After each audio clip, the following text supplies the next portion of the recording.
Los datos cuantitativos te demuestran que Suiza, Irlanda, Hong Kong, los países más liberales que abren la economía, o sea, son más exitosos en lo productivo, en lo económico, en lo cultural, en lo social. Ay, ahora, Y por que Suiza, Irlanda y Hong Kong son culturalmente más exitosos que otros países, veámoslo desde la antropología y precisamente en un pueblito mágico que tiene mucha cultura.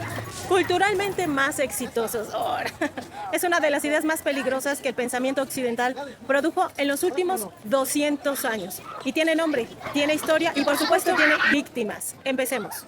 Vamos a desmenuzar la frase con cuidado. Un juicio de valor sobre la superioridad de unas culturas sobre otras. ¿Qué implica decir que una cultura es más exitosa que otra? Pues implica primero que existe una vara de medición universal aplicable a todas las culturas del planeta, ¿no? Implica, segundo, que esa vara es legítima, objetiva, neutral. Implica, tercero, que las culturas que no cumplen con esa vara son de alguna manera inferiores, atrasadas o fallidas. Cada una de estas tres implicaciones es falsa, está refutada ya, está documentada como falsa por más de 100 años por la antropología científica y tiene un nombre concreto en la historia del pensamiento, es el evolucionismo cultural unilineal, o sea, la idea de que todas las culturas recorren el mismo camino de progreso y que algunas simplemente van adelante y otras van atrás. Esa idea tuvo un padre intelectual en el siglo XIX, se llamó Louis Henry Morgan y también la usó Herbert Spencer. Y esa misma idea fue el fundamento ideológico del colonialismo europeo, el argumento con el que se justificó la conquista, la esclavitud, el despojo, el genocidio de culturas enteras. Los estamos civilizando, los estamos llevando al progreso, les estamos llevando la paz. ¿Les suena algo actual? Bienvenidos al siglo XIX, disfrazado de libertarismo del siglo XXI. Quiero hablarles aquí de Franz Boas, un gran intelectual, porque si hay un momento en la historia de la antropología que sirve para responder directamente a lo que dijo este joven libertario es el señor Franz Boas. Boas fue un antropólogo alemán estadounidense que a finales del siglo XIX y principios del XX hizo algo que en su época fue revolucionario.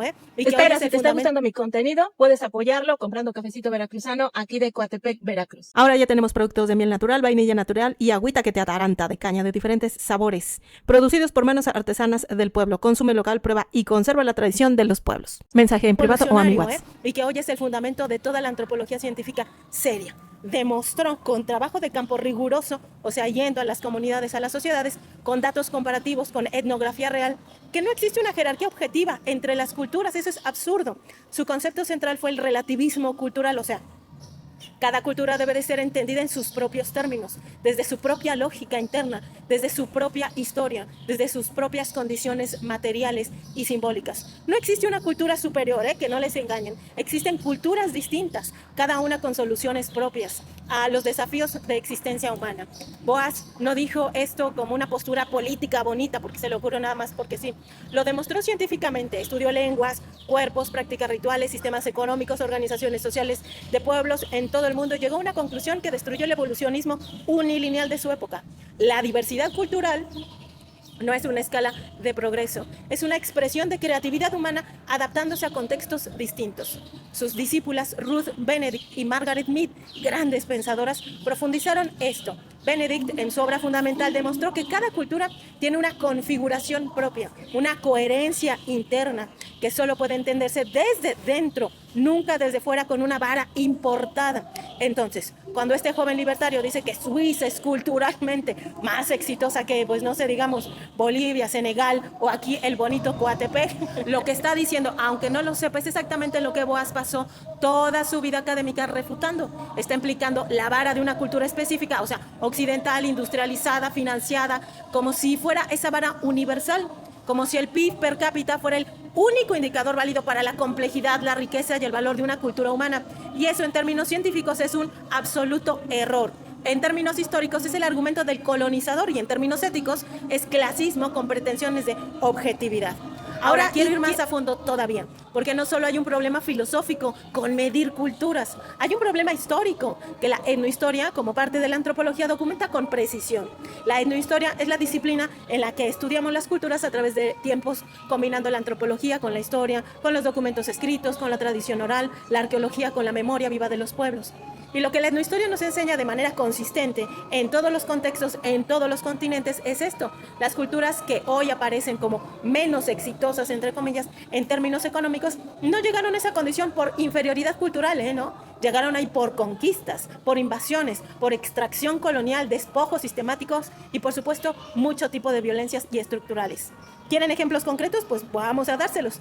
El Imperio Mexica, México Tenochtitlan, era en el siglo XV una de las ciudades más grandes del mundo, mayor que París, mayor que Londres, en su momento, por supuesto, con sistemas de ingeniería hidráulica que los conquistadores o los invasores españoles describieron con asombro en sus propias crónicas, ellos mismos lo dicen, con mercados que manejaban volúmenes de intercambio comparables a los de las grandes ciudades europeas en su tiempo, con astronomía, medicina, filosofía, poesía, toda una civilización con una complejidad cultural extraordinaria. ¿Qué pasó? Pues llegaron la invasión española, el despojo, 300 años de extracción cultural, la destrucción deliberada de códices, templos, sistemas de conocimiento y después 200 años de neocolonialismo económico. El historiador Eric Wolf, en su obra monumental, documentó exactamente esto, que los pueblos que hoy aparecen en las estadísticas como pobres o atrasados, no llegaron ahí porque sus culturas fallaron, llegaron ahí porque sus riquezas, sus tierras, su trabajo y su conocimiento fueron sistemáticamente extraídos para financiar la prosperidad de otros, de los que hoy son grandes potencias. ¿Suiza es culturalmente exitosa? Pregúntenle a la etnohistoria de dónde vienen los capitales de los bancos suizos, por ejemplo. Pregúntenle qué papel jugó la neutralidad suiza en la Segunda Guerra Mundial. Eso se les olvida. Por eso es importante saber de historia, de procesos históricos. Pregúntenle sobre el oro nazi depositado en bóvedas helvéticas. Eso no se lo saben, ¿verdad? Hong Kong es culturalmente exitosa. Es una ciudad-estado que fue colonia británica hasta 1997, que su prosperidad relativa fue construida sobre condiciones específicas de privilegio geopolítico, no sobre la superioridad cultural de sus habitantes. La etnohistoria no romantiza ni victimiza tampoco. Contextualizamos y el contexto destruye completamente la narrativa libertaria del éxito cultural como consecuencia natural de la apertura económica. Esas son falacias, esas son mamonerías. Quiero detenerme también en el concepto mismo, porque éxito cultural es una frase que suena significativa, pero que cuando la examinamos con rigor antropológico revela una contradicción interna enorme. ¿Qué es el éxito de una cultura? ¿Cómo se mide? Si lo mides por la longevidad, ¿por cuánto tiempo has existido una cultura? Entonces, las culturas indígenas mesoamericanas son infinitamente más exitosas que Estados Unidos, por ejemplo, que tiene apenas 250 años de existencia como nación. Si lo mides por complejidad lingüística, por ejemplo, por la riqueza y la sofisticación de los sistemas de comunicación humana, entonces, el náhuatl, el maya, el quechua, pues son sistemas de una complejidad extraordinaria, que no tienen nada que envidiarle al alemán o al inglés. Si lo mides por adaptación ecológica, por la capacidad de una cultura para vivir en armonía en su entorno sin destruirlo, entonces las culturas amazónicas, que han habitado uno de los ecosistemas más complejos del planeta durante milenios sin devastarlo, son infinitamente entonces más exitosas que el capitalismo industrial, que en 200 años, que es muy poco, ha puesto al planeta al borde del colapso climático, ¿no? Entonces, si lo mides entonces por bienestar subjetivo, por la experiencia de felicidad y satisfacción vital de sus miembros, los estudios antropológicos de Marshall Sahlins demostraron algo que escandalizó el pensamiento económico occidental. Los pueblos cazadores-recolectores, que los evolucionistas llaman primitivos, que eso está mal, no se le llama primitivo por lo mismo que estoy diciendo, trabajaban en promedio menos horas que el trabajador moderno, tenían tiempo libre, abundante y expresaban altos niveles de satisfacción vital. Sahlins los llamó la primera sociedad de la abundancia, no porque tuvieran mucho, sino porque sus necesidades y su cultura estaban en equilibrio.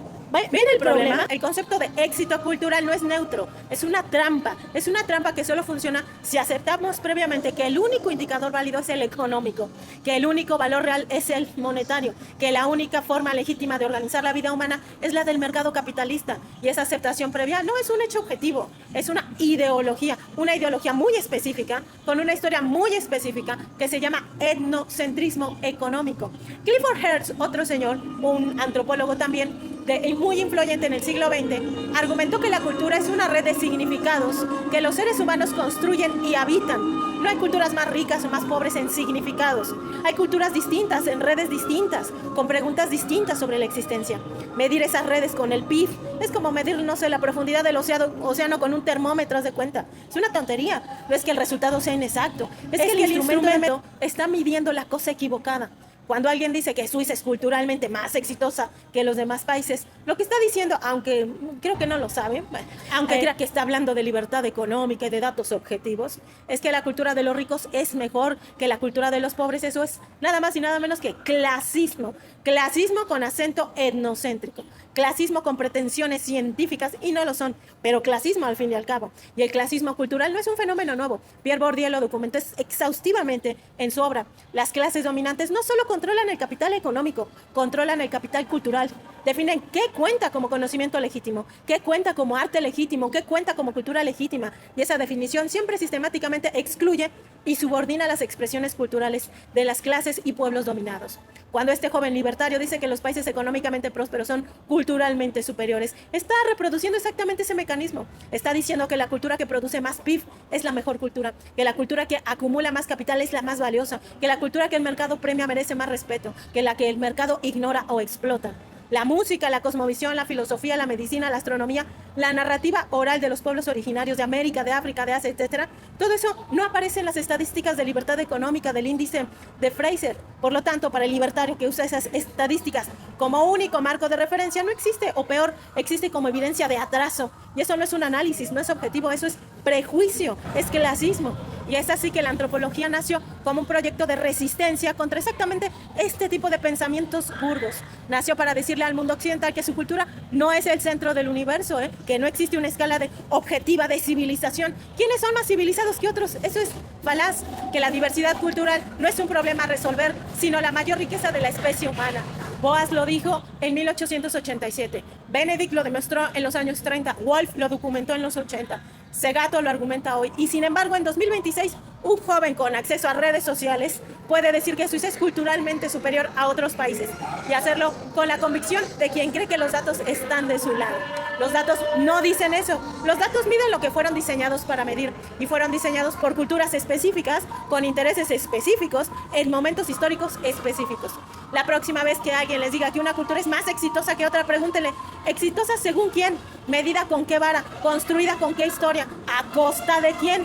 Y esas 4 preguntas son toda la antropología. Y no tienen respuestas cómodas para el libertarismo. Y como aquí no opinamos, damos las fuentes aquí. Saludos. Y como TikTok se está volviendo muy delicadito, tanto que ya me banearon el canal y me lo desmonetizaron, los veo por allá en el TikTok rojo, SofiMax9730, y en el Caralibro, Sofía Máximo Navarro. Allí estaré subiendo el contenido mucho más completo y muchísimo más emperrador, porque aquí andamos muy delicados. Saludos por allá, ya nos vemos.